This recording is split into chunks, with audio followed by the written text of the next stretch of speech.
আসসালামু আলাইকুম রহমতুল্লাহ। আমি এখন যেই ইংরেজি ওয়ার্ডগুলো বলবো, সেন্টেন্সগুলো, শব্দগুলো বলবো, এগুলো আমরা প্রায় কম বেশি সবাই জানি। ফার্স্টলি, সেকেন্ডলি, থার্ডলি, তো এই শব্দগুলো দিয়ে আমি কিভাবে বাক্য তৈরি করব। Firstly, I will go to the market.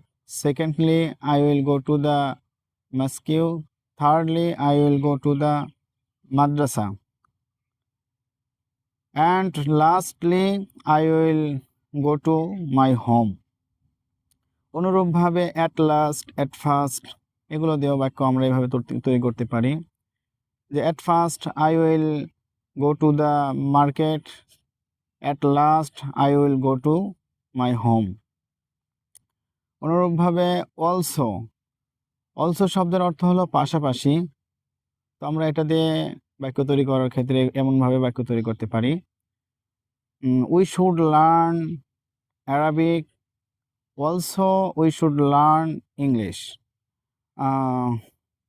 We should write Arabic, also we should write English.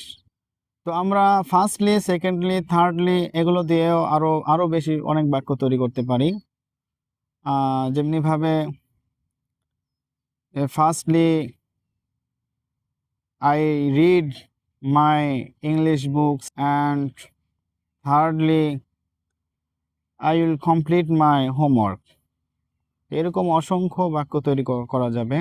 Das এই শব্দটা দিয়েও আমরা বাক্য তৈরি করতে পারি। দাস শব্দের অর্থ হলো এভাবে: I will take a CNG, then I will take a rickshaw, then I will walk sometime, thus I will go to the my home. তো আমরা এইভাবে বাক্য তৈরি করতে পারি।